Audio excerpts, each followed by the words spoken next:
Hey everybody, welcome back. This is episode 5. We're going to be working on the foxtrot today. If you came to the first episode that I was teaching in the waltz, some of this material is going to feel familiar to you. These dances travel around a ballroom in a really particular way that involves a similar kind of footwork and leg action. So we're going to be building on those skills. But if you attended last week's class with Peter DeMuro, we talked a little bit at the end of that about part of why I appreciate Peter's process is because it invites a sense of wonder and curiosity into many different dance modalities. It's really important for me in my ballroom dancing practice because when I was first learning these different dances, they're very, very structured. As we were talking about, you'll learn them in spreadsheets. Oh, there's one now. Right? So this book represents a very particular way of embodying information and knowing how to dance. And again, it's all written in columns and rows, right? So where do your feet go? The how do your feet go there? Your footwork, the position in the room. Where are you angled in relationship to the room, in relationship to your partner, not even to say anything about the timing and the rhythm. So this book, and again, this way of knowing, copyrighted in 1948. What it doesn't account for is some of the history. So it doesn't say anything, for example, about the fact that this is rooted in black music and dance traditions from the early 20th century. One interesting piece of the history about this dance is that it was being danced in clubs in the 1915, around that time frame.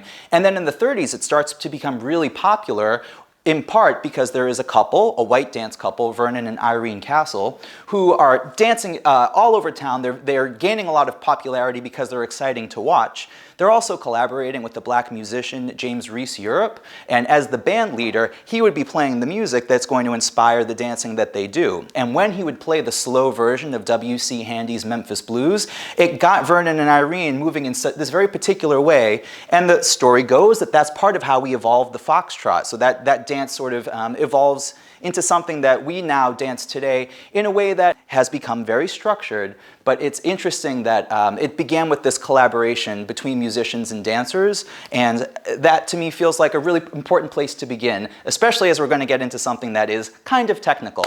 So we're going to start with just where we began with the waltz, which is that when we're using our legs in this dance, we want to feel a softness in the ankle, the knee, and the hip, right? So by softening into those joints, we build a connection with the floor. And as we talked about with the waltz, if you really want to feel that connection with the floor, you can start by grounding yourself between your feet. So here's my vertical line, a long line between the bottom of the tailbone through the crown of the head, soft over my joints. Right now it's positioned midway between my feet. I'm going to shift my weight over to the one side, and I feel a connection with my side axis over my foot. And then I travel through center and find a connection with my other side axis over my foot. And so that's really important, is feeling connected to one leg and the other as you're traveling through space, and also not bypassing your middle balance, right? You want to make sure that you're actually sending your spine between your feet.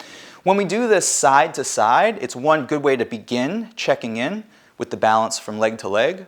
And today we're actually going to start talking about how that feels when you're moving forward and backward in the space. So in our waltz lesson, we began talking with leg swing, about when the leg brushes forward and backward. It's brushing along the floor, but we have to be really, really secure over our standing leg, soft in the ankle, knee, and hip, in order to have the freedom to move that opposite leg. So feel free to do that with me, right? So I'm going to brush the leg forward, I'm brushing the leg backward. The whole time, the only thing that's actually moving is the swing of the leg from the hip, and because I'm standing securely over my standing leg. Now what we'll do is we'll shift, and we'll shift, and we'll shift, just to review that on the other side. First, I connect with the standing leg. That frees up the opposite leg to swing forward, to swing backward, swinging forward, swinging backward, right? So it's because I'm secure on my standing leg that I do have the freedom to swing the opposite leg. So now, what we didn't talk about in the waltz, but is going to be true of that dance as is true of this dance, is that whenever we take a forward step, we take it with what's called a heel lead. That's the footwork, right? So we don't send the toe out first. If I were to send my toe, it would shorten my step, and actually this dance is intended to travel across the floor. So if you take a heel lead, it's going to encourage you to take a stride. So that's what we're looking for. Anytime you take a forward step, you swing your leg, the toes leave the floor, and the heel is the first thing that approaches the floor into that step. Now, when I go backward, it's a similar idea, only backward. I'm going to swing my leg back behind me. As I start to transfer the weight to the ball of the foot, I'm going to pick up the toe of the front foot.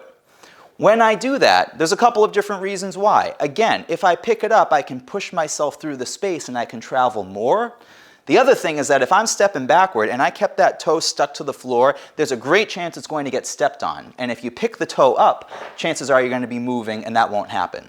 Now, if I took a picture of this midway through the stride, right, what you'd find is that you'd be standing over the heel of the front foot and the ball of the back foot. This takes, I'm not going to say it takes you forever, it took me forever to work this out. And one way I found that's helpful to actually get this feeling in your body is that if you ground yourself in what we call a fourth position lunge or a walking step, right? With all parts of your feet firmly planted to the floor, again, soft in the ankle, knee, and hip, and your spine is positioned directly between your feet. If I settled my weight to the back foot, or rather, if I sent the toes of the front foot up, that can help position me over my back leg, soft in the ankle, knee, and hip, right? I come back to center. If I lift up the heel of the back foot and allow it to send me forward, right, then that's going to be putting me forward firmly onto my front foot. Now, if I step to the back and I lift the toe up, it positions me over my back leg. And if I push the heel up of the back foot, it puts me onto my front leg. So this exercise, start grounded between your feet, the toe up puts you on the back leg, and the heel up puts you on the forward leg, right? That's going to be a really great beginning practice to getting to the point where you're grounded between your feet, and can we work it out that we do both at the same time? Yeah? Heel up, toe up. It takes some doing, and it takes some practice, but once you get that, this is how you're balancing midway through your stride. Let's make sure that we try that on the other side, so we even it out, yeah? I am positioned between my feet into a fourth position lunge. I'm grounded in my legs. I'm soft in the joints.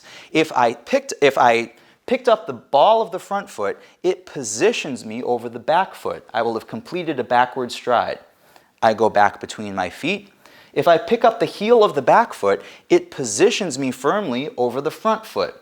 And now I travel back between my feet. So using the picking up the ball of the foot moves you to the back leg, and picking up the heel of the back puts you to the front leg. And then, once that makes sense in your body, that traveling forward, through the middle, backward, I know I just said something opposite of what I just did, you get the idea, right? I go from the middle, the heel puts me on the front leg, through the middle, the toe puts me on the back leg, and then eventually, what does it feel like to be grounded between my feet and let the ball of the front foot come up and the heel of the back foot come up? And that's what it looks like midway through my stride. And with that, you've got something to practice that's going to help you with the routine we're going to do next. So we're going to work on a few basic steps in the foxtrot. If I'm thinking about music that would work for this dance, I'm thinking about some old jazz standards like you might hear Ella Fitzgerald sing, maybe Frank Sinatra. It's a slower swing beat. You count them up to 8. 1, 2, 3, 4, 5, 6, 7, 8. And when we count foxtrot, we're going to count it in slows and quicks. So the first steps we learn, the basic steps, if I was going to do the leader's part, it's slow, slow, quick, quick. So the first 3 steps or figures that we learn are going to follow that rhythm. The way it works is, as the leader, I'm planted over my right foot, and I'm ready to swing my left leg forward for a slow, and then my right leg for a slow, and then on quick, quick, I go side and I close my feet together. So again, leader's part starts on the left and we go slow, slow, quick, quick. Referring back to the heel leads, you want to make sure that your 2 steps are strong steps that go directly forward. You swing and step, you swing and step, and side step. If you're doing this with the partner, it's really easy to take a very tiny step on the second one because you don't want to step on your partner's foot, but if you do that, your partner isn't going to feel your movement through space as the leader. So, slow, slow, quick, quick, side together. The follower's part of that is going to begin on the right foot, and it's going to go slow, slow, quick, quick. So leader starts on the left, follower starts on the right, and goes slow, slow, quick, quick. That's a basic step. If this was a big ballroom floor, I could, with only just that one basic step, I could take it all the way around the floor. I'd go slow, slow, quick, quick, and carry on. Yeah? So we travel counterclockwise, like we're on a racetrack, side together, slow, slow, quick, quick. Now that's enough to get you around, but it's eventually a little bit boring because that's the only step that you have. So now we're going to talk about another step that helps you travel around the floor. So this is an ad-lib step. What that means is that with the left foot, let's say I did my basic as a leader, slow, slow, quick, quick. Now if I need to change direction, what I'm going to do is swing into a forward step, and then as soon as I get there, I'm going to swing into a backward step. And then on the side together, I can change my direction in order to go someplace else in the space. So again, it goes slow, slow, and on the quick, quick, on the side together, we can turn. If I was doing the followers part of that, let's say it came from a basic step, I go slow, slow, quick, quick. Well now from here, with the right foot free, I'm going to swing into a backward step, and then swing forward into a forward step, and on the side together, I can turn. So with a little more continuity, followers part looks like this. Slow, slow, quick, quick, slow, slow, quick, quick, side together. From there, let's say I did my basic step, I was leading it, feeling good, I did my ad-lib here, I turned. So now, we have a clear line of dance, my partner and I. We can travel that way, there's nobody in our way, so we can do a third step which is called a promenade. So what happens is, I'm going to look over my left side, my partner is here with me, and both of us are going to travel this direction, stepping forward and then across ourselves. For the leader, it's left, right, and on the side together, we finish the step. So again, promenade as the leader, slow, slow, quick, quick. As the follower, here I am, my right foot is free.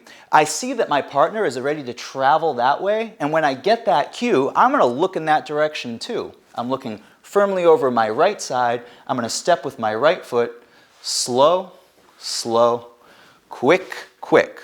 So it's like we're both dancing down the promenade together, hence the name. If I put those three steps together as leader, it looks and sounds like this. Slow, slow, quick, quick, slow, slow, quick, quick, slow, slow, quick, quick. And if I did the same thing as follower, I go slow, slow, quick, quick, slow, slow, quick, quick, slow, slow, quick, quick. So we've done a basic step. We've done an ad-lib that turns us, and we've done a promenade that travels us down the line. From here, we're going to do one more step. It should be familiar if you were here for our waltz lesson because it's a box step. So the feet do the exact same thing as they did in the waltz. It's for a leader, I start with my left foot, I do a walking step on the left, and then I go side together, leaving the right foot free to go backward and then side together. So now the box step as a leader, I'm going to take my left foot and go forward on it, walk, and then side together, leaving the right foot free to go back, side together. Now the foot pattern for the follower, again it's the same foot pattern as we did in the waltz. Back on the right foot, and then left goes side, we close. Left foot forward, side, close. The thing is, we're going to be changing the rhythm from the rhythm we had used before. So, a box step when I dance it in a foxtrot is slow, quick, quick, slow, quick, quick. And as happened with the ad-lib step, you can take a strong step on the forward and you can turn the side together. Strong step on the backward and you can turn the side together. One more time as the leader, it goes slow, quick, quick, slow, quick, quick. And if I was following that step, my right foot goes backward into it, back, side together, left, forward, side together. So, if I put all that together, that much together, and I'm in a relatively tight space, if I did the leader's part, it would go slow, slow, quick, quick, slow, slow, quick, quick, slow, slow, quick, quick, slow, quick, quick, slow, quick, quick. That's turned me around. I could do the whole entire routine all over again, starting on the left foot. Slow, slow, quick, quick, slow, slow, quick, quick, slow, slow, quick, quick, slow, quick, quick, slow, quick, quick. So it's a repeatable pattern that you could do. If I'm doing the followers part, I'm going to do it twice through. It looks and sounds like this. Slow, slow, quick, quick, slow, slow, quick, quick, slow, slow, quick, quick, slow, quick, quick, slow, quick, quick, slow, slow, quick, quick, slow, slow, quick, quick, slow, slow, quick, quick, slow, quick, quick, slow, quick, quick. And I'm right back where I started again. All right, so now that we've worked on the footwork and some of the leg action, we're going to apply that to a few of the basic steps. We're actually going to work on 4 basic figures today. This is a routine where you could do the leaders part into the followers part, and I'm going to face that direction so you can follow along with me. So what's going to happen is we're going to start with a basic step as the leader. So I'm going to take my left foot and I'm going to go forward, forward, side together. From here I'm going to go into step 2, the ad-lib, forward, backward, side together. From here I'm going to go into a promenade. I take my left foot and I go walk, walk, side together.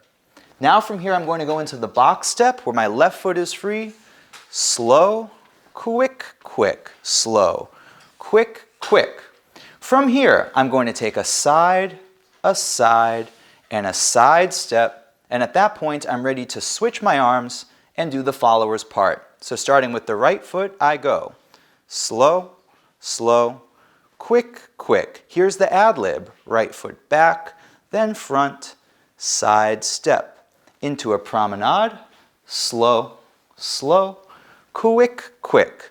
Into a box step, slow, quick, quick, slow, quick, quick. I'm going to take 3 easy side steps. 1, 2, 3, and at the end of that I'm going to switch my arms so I can do the leaders part of the whole routine. I'll do that one more time so that we can put it with a little bit more continuity.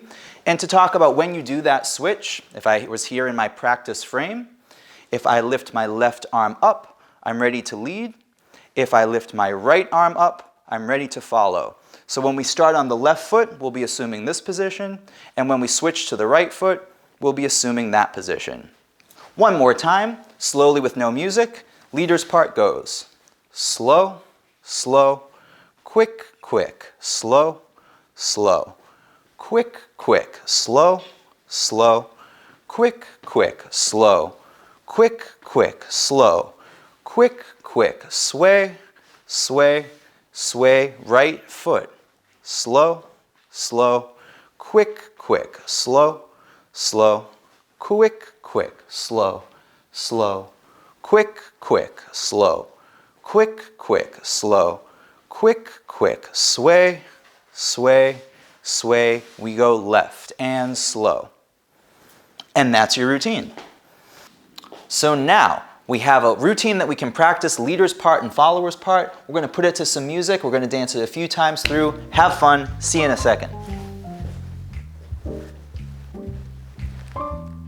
Slow, slow, quick, quick, slow, slow, quick, quick, slow, slow, quick, quick, slow, quick, quick, slow, quick, quick, sway, sway, and we switch. Slow, slow, quick, quick, slow, slow, quick, quick, slow, slow, quick, quick, slow, quick, quick, slow, quick, quick, side, side, and then slow, slow, quick, quick, slow, slow, quick, quick, slow, slow, quick, quick, slow, quick, quick, slow, quick, quick, sway, sway, and we switch right and side step back and forth, side step, walk across, side step back, side step front,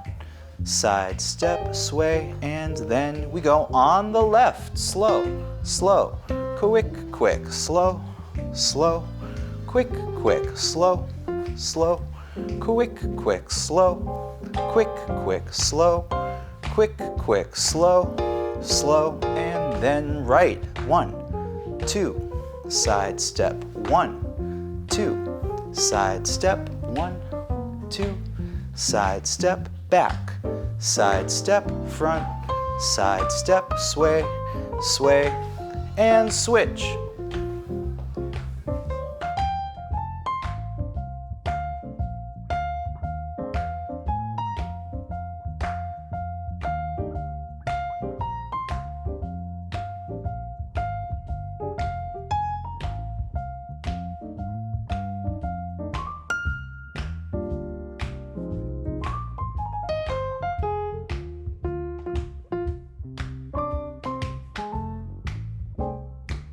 And at the end, as always, take a bow, you've earned it. Thanks for dancing.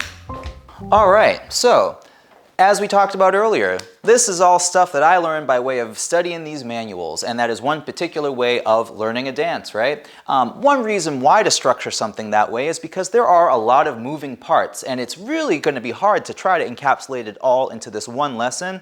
So just to give you a little perspective on where this all goes, if this is brand new to you, one great thing to focus on is where your feet go. So just like we talked about, where do they physically go through the space? And if that's something that's making sense, then you can start thinking about the rhythm. When do they go there? Slow, slow, quick, quick, slow, slow, quick, quick. I'm going to transition to the followers part now, just for the heck of it, right? Once that starts to make sense, you can think about things that are going to really make it look and feel more like the dance, like, for example, the footwork, right? Making sure that every time I take a backward step, I'm peeling up that front toe. And then, once I get that in my body, to really be able to brush it through in such a way that I feel balanced as I'm taking those strides between my feet. Then on top of that, we layer what's called body sway. So if you were here for the swing dance lesson, we talked about the pendular hip action, where that's going to swing as we dance that dance. In fact, that's happening here too, just in a different way, right? So if I was doing the followers part, I would go walk, walk, and on the side step, my hip swings, and that's causing a different part of the movement of this dance. So again, there's all stuff that we layer on the more we work on it and practice it. So you might be watching this going, I don't understand what this thing is that I'm seeing, and just know that it does take layering on these different concepts to really make it feel like it's flowing through the space. And now that we've learned the basic figures of the foxtrot, I'm really excited that my friend Lonnie is here to dance the followers part as I demonstrate the lead.